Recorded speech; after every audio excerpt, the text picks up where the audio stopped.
పితా పుత్ర పవిత్రాత్మ నామమున ఆమెన్. మత్తయి సువార్త 13వ అధ్యాయము వచనములు 54 నుంచి. ప్రార్థనా మందిరములో ఉపదేశించుచుండగా ప్రజలు ఆశ్చర్యచకితులై, ఇతనికి ఈ జ్ఞానము ఈ అద్భుత శక్తి ఎచుట నుండి లభించినవి అని అనుకొనిరి. ఇతడు వడ్రంగి కుమారుడు కాడా? ఇతని తల్లి మరియమ్మ కాదా? యాకోబు, యోసేపు, సీమోను, యూదాలు ఇతని సోదరులు కారా అని వారిలో వారు అనుకొనసాగిరి. ప్రియులారా, ఈ రోజున తల్లి శ్రీసభ శ్రమజీవి పునీత యోసేపు గారి మహోత్సవమును జరుపుకొనుచున్నది. పునీత యోసేపు గారి గురించి మనము ధ్యానము చేసుకున్నప్పుడు పునీత యోసేపు గారు మనకు ఒక సత్యవంతుడని, నీతివంతుడని, సద్గుణశీలుడని, మంచికి మాణిక్యమని, ఇతరులను తన మాటల ద్వారా, తన చేష్టల ద్వారా, తన క్రియల ద్వారా, తన మార్గము ద్వారా ద్వేషించని, హింసించని, కష్టపెట్టని, బాధ పెట్టని ఒక మంచి పునీతుడని, యేసు ప్రభుల వారి సాకుడు తండ్రి అని, మరియమ్మ గారికి తోడుగా నీడగా ఉన్నటువంటి ఒక సత్య సద్గుణవంతుడు అని చెప్పేసి మనము ఎన్నో విధాలుగా మనము ప్రసంగాల ద్వారా విని ఉన్నాము. కానీ పునీత యోసేపు గారు ఎటువంటి వ్యక్తి అంటే కష్టజీవి. యోసేపు గారు ఎటువంటి వ్యక్తి అంటే ఒక భక్తిపరుడు. యోసేపు గారు ఎటువంటి వ్యక్తి అంటే ఆయన మంచికి పర్యాయ పదం లాంటి వాడు. ఈ రోజున తల్లి శ్రీసభ 12వ భక్తినాథ పోపు గారు ఈ పండుగను 1955లో దీనిని స్థాపించారు. శ్రమ అనేది, కష్టం అనేది శాపం కాదు, కానీ దేవుని సృష్టిలో భాగస్వామ్యం అని మన అందరికీ కూడా చాటి చెప్పటమే ఈ పండుగ యొక్క ముఖ్య ఉద్దేశం. ప్రియ సహోదరి, ప్రియ సహోదరుడా, దేవాతి దేవుడు పూర్వం నుంచి ఎందరినో కూడా సోమరితనంతో ఉన్నటువంటి వారిని ఆయన ఎన్నుకొనలేదు. తిని పడుకునే వారిని ఎన్నుకొనలేదు. ఆయన ఒక బాధ్యత లేనటువంటి వారిని ఎన్నుకొనలేదు. ఆయన క్రమశిక్షణ లేనటువంటి వారిని ఎన్నుకొనలేదు. ఆయన ఎప్పుడు కూడా లగ్జూరియస్ లైఫ్లో ఉండేటటువంటి వారిని ఆయన ఎప్పుడు కూడా ఎన్నుకోలేదు. ప్రియ సహోదరి, ప్రియ సహోదరుడా, దేవతి దేవుడు ఎటువంటి వారిని ఎన్నుకున్నారు అంటే, ఎటువంటి వారిని ఎన్నుకుంటారు అంటే ఆయన కష్టజీవులను మాత్రమే ఎన్నుకుంటారు. అబ్రహాం గారిని చూడండి, ఆయన పిలిచినప్పుడు ఎటువంటి స్థితిలో ఉన్నాడు అబ్రహాం గారు. మోషే ఏం చేస్తున్నాడు ఆ యొక్క పిలుపు పొందినప్పుడు? ఆ అరణ్యములో ఆ మందలను ఆయన తోలుకుంటా కాపలు కాచుకుంటా లేడా మోషే గారు?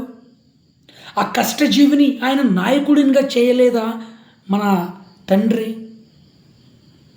అదే విధంగా దావీదు గారు తిని పనుకుంటూ ఉండేవాడా? గొర్రెలను కాచుకున్నటువంటి ఆ యొక్క కష్టజీవిని తీసుకొని వచ్చి ఆయన సింహాసనంపై ఉంచాడు. ఈ విధంగా ఎంతోమంది పునీతులు ఉన్నారండి. అదేవిధంగా మన అపోస్తలులు వాళ్ళందరూ కూడా చేపలు పట్టుతూ ఉన్నారు. వాళ్ళందరూ కూడా కష్టజీవులు. మత్తయి ఏం చేస్తూ ఉన్నాడు? సమరయ స్త్రీ ఏం చేస్తూ ఉంది? యేసు ప్రభుల వారు వీరిని అందరిని కూడా పిలిచినప్పుడు వీరందరూ కూడా కష్టజీవులు, కష్టాన్ని నమ్ముకున్నటువంటి వారు, కష్టంతోనే జీవించేటటువంటి తత్వం కలిగినటువంటి వారు వీరందరూ కూడా. యోసేపు గారు కూడా అరే నేను యేసయ్యకు సాకుడు తండ్రిని, మరియమ్మకు సహచరుని అని చెప్పేసి వారు కష్టపడి తీసుకుని వచ్చి ఇంట్లో పెట్టినటువంటి వాటిపై ఆధారపడి జీవించినటువంటి వారు కాదు యోసేపు గారు. ఆయన ఒక వడ్రంగి అని చెప్పేసి మనము సువార్తలు విని ఉన్నాము. ప్రియ సహోదరి, ప్రియ సహోదరుడా, ఈ రోజున మనము కష్టానికి దగ్గరైపోతున్నామా? సుఖ శాంతులకు దగ్గరైపోతున్నామా? ఎటువంటి వాటికి మనము దగ్గరైపోతున్నాము, ఎటువంటి వాటికి మనము దూరం అయిపోతున్నాము? అందుకే ఈయన మనందరికీ కూడా ఒక నిశ్శబ్ద పునాది లాంటి వాడు. ఈయన శ్రమజీవి, ఈయన సద్గుణవంతుడు. పగలు నుంచి మళ్ళీ పడుకునేంత వరకు కష్టపడేటటువంటి తత్వం కలిగినటువంటి వారు పునీత యోసేపు గారు. ఈయన యొక్క మంచితనమును, ఈ యొక్క కష్టమును, వీటన్నిటిని కూడా తెలుసుకొని ఎరిగి మనకు తల్లి శ్రీసభ ఈయన వలె మనందరం కూడా జీవించాలి, ఈయనను మనందరం కూడా ఉదాహరణగా తీసుకోవాలి అని చెప్పేసి మనందరికీ కూడా తల్లి శ్రీసభ శ్రామికుల పాలక పునీతుడైనటువంటి ఈ యొక్క పునీతుని పండుగను ఈ మే 1వ తేదీన మనందరికీ కూడా జరుపుకునేటటువంటి ఆ యొక్క భాగ్యమును మనకు తల్లి శ్రీసభ అనుగ్రహించింది. ప్రియ సహోదరి, ప్రియ సహోదరుడా, అందుకే మనందరం కూడా మత్తయి సువార్త 13:55 చదువుకుంటే ఇతడు వడ్రంగి కాదా, ఇతని తల్లి మరియమ్మ కాదా అని చెప్పేసి మనము అక్కడ చూడవచ్చు. అదేవిధంగా 2వ తెస్సలోనిక 3:12-13 చదువుకుంటే క్రమబద్ధమైనటువంటి జీవితమును నడవవలెను అని చెప్పేసి పునీత పౌలు గారు ప్రజలకు తెలియచేస్తున్నారు. క్రమబద్ధమైనటువంటి జీవితం, ఆ క్రమశిక్షణ కలిగినటువంటి జీవితం మనం ఎవరిలో చూడవచ్చు అంటే పునీత యోసేపు గారిలో. క్రమం తప్పకుండా క్రమశిక్షణతో ఒక రూల్స్ అండ్ రెగ్యులేషన్స్తో జీవించినటువంటి ఒక ఉత్తమ పునీతుడు, ఈ నిశ్శబ్ద పునాదుడు మన పునీతుడు పునీత యోసేపు గారు. అదేవిధంగా మనందరం కూడా కొలస్సీ 3:23 చదువుకుంటే మీరు ఏ పని చేసినప్పటికీ దానిని చిత్తశుద్ధితో మనుషుల కొరకు చేయుచున్న కార్యము వలె కాక దేవుని కార్యముగా భావించి మనందరం కూడా చేయాలి. అది చిన్న పని కానీ యోసేపు గారి వలె మనందరం కూడా దేవుని కార్యముగా భావించి చేయాలి. కొంతమందికి చర్చిలో ఊడవాలంటే నామూజీ, మన చర్చి క్యాంపస్లో ఒక పేపర్ను తీసివేయాలంటే నామూజీ, నడి పూజలో ఒకటి ఏమైనా ఎటువంటి పనైనా చర్చిలో అయితేనేమి, చర్చి ప్రాంగణంలో అయితేనేమి, ఇతర ఎటువంటి ప్రదేశాల్లో అయితేనేమి ఒక చిన్న పని చేయాలంటే మనకు నామూజీ. ఈ నేటి సమాజంలో ఒక 10th క్లాస్ ఇంటర్మీడియట్ చదివినటువంటి విద్యార్థులు, యువకులు, కాలేజీకి వెళ్ళేటటువంటి వారు కూడా స్కూల్ అయిపోయిన తర్వాత ఇంటికి వచ్చి పని చేయాలంటే నామూచి. ఏ పని చేయాలంటే లేదు నేను డిగ్రీ చదువుతున్నాను, నేను 10th చదువుతున్నాను, నేను ఇంటర్మీడియట్ చదువుతున్నాను, నేను జాబ్ చేస్తున్నాను, నేను ఎంప్లాయీని అని చెప్పేసి మనందరం కూడా ఎచ్చులకు పోతూ ఉంటాం. కానీ ఈ పునీతుని చూడండి, ఎటువంటి కష్టజీవి అంటే ఈయన చిన్నవాటి నుంచి పెద్దవాటి వరకు అన్ని వీటన్నిటిపై క్రమబద్ధమైనటువంటి ఆ యొక్క దేవుని కార్యముగా భావించి చేసి ఒక కష్టజీవి శ్రామికులు అందరికీ కూడా పాలక పునీతుడుగా నిలిచినటువంటి ఈ యొక్క గొప్ప పునీతుడు పునీత యోసేపు గారు. మరి ఎటువంటి జీవితాన్ని ఒక క్రైస్తవురాలిగా నీవు నేను మనందరం కూడా జీవిస్తున్నాము ప్రియ సహోదరి, ప్రియ సహోదరుడా. అదేవిధంగా 2 తెస్సలోనిక 3:10 చదువుకుంటే, పని చేయని వాడు భోజనమునకు అనర్హుడు.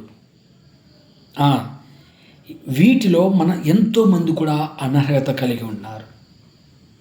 పని చేయని వాడు అనర్హుడు అని చెప్పేసి మనకు పవిత్ర గ్రంథం తెలుపుతుంది. ఎందుకండి చిన్న వాటివైనా ఎటువంటి వాటివైనా పని చేయాలంటే ఎందుకు అంత మీకు సోమరితనం? నడుము వంచాలంటే మనం వంచలేము. చేతులు మట్టిలో కలపాలంటే కలపలేము. ఎండలో ఒక 10 నిమిషాలు ఉండాలంటే ఉండలేము. దేవుని వాక్కును చదవాలంటే చదవలేము. ఈ విధంగా మనము సోమరితనముతో ఉంటూ జీవిస్తూ నడుస్తూ ఉంటే దేవుని ఆశీర్వాదాలకు మనం ఏ విధంగా దగ్గరగా ఉంటాము? దేవుని యొక్క ఆ యొక్క విలువైనటువంటి కృపలకు ఏ విధంగా మనం దగ్గరే ఉంటాము? ప్రియ సహోదరి, ప్రియ సహోదరుడా, ఆత్మ పరిశీలన గావించుకోవాలి మనము. ప్రతి యువకుడు కూడా పునీత యోసేపు గారి వలె కష్టముతో జీవించాలి. ఆయన కష్టానికి పర్యాయ పదం, మంచికి పర్యాయ పదమైన, శ్రమకు పర్యాయ పదమైన. అందుకే తల్లి శ్రీసభ మనందరికీ కూడా తేట తల్లం చేస్తుంది. మనం కూడా ఈయన వలె జీవించి దేవుని కార్యంగా మనందరం కూడా భావించి దైవరాజ్యంలో ఈయన వలె పాటుపడాలి అని చెప్పేసి. అదేవిధంగా గలతీయులకు రాసినటువంటి లేఖ 6:9 చదువుకుంటే, కనుక మనం సత్కార్యము చేయుట యందు విసుగు చెందరాదు. సత్కార్యములు చేయుట యందు విసుగు చెందరాదు. సత్కార్యములు ఎన్నైనా చేస్తూనే ఉండాలి. సద్గుణ క్రియలు మనము ఎల్లప్పుడూ చేస్తూనే ఉండాలి. అదేవిధంగా మనము రోమీయులకు రాసినటువంటి లేఖ 1:17 చదువుకుంటే, ఏలైనా మనుషులను దేవుడు ఎట్లు నీతిమంతులుగా చేయునో సువార్త వ్యక్తపరచుచున్నది. దేవుడు మన అందరిని కూడా ఏ విధంగా నీతిమంతులుగా చేయాలో సువార్త మనకు వ్యక్తపరుస్తుంది, మనందరికీ కూడా తెలియచేస్తుంది. అందుకే మనందరం కూడా సోమరితనముతో ఉండక పునీత యోసేపు గారి వలె దైవ కార్యముగా ప్రతి ఒక్కదాన్ని కూడా భావించి క్రమశిక్షణతో జీవించి సత్య మార్గంలో నడుస్తూ సువార్తకు మనం దగ్గరే ఉంటే మనందరం కూడా ఆయన వలె నీతిమంతులుగా ఏర్పరచబడతాము.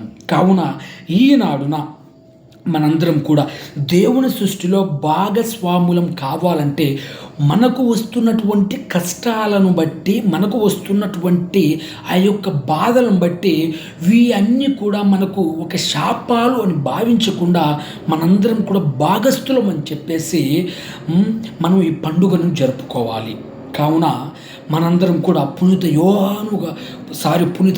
యోసేపు గారి మధ్యస్థ ప్రార్థనను అడుగుచు, శ్రామికుల పాలక పునీతుడైనటువంటి యోసేపు గారి మధ్యస్థ ప్రార్థన మనందరిపై, శ్రామికులపై, కష్టపడే వారిపై ఎల్లకాలము ఎల్లవేళలా ఉండాలి అని చెప్పేసి ఈ రోజున మనందరం కూడా వేడుకుందాము. దేవాతి దేవుడు మనందరిని కూడా దీవించి కాచి కాపాడునుగాక. ఆమేన్.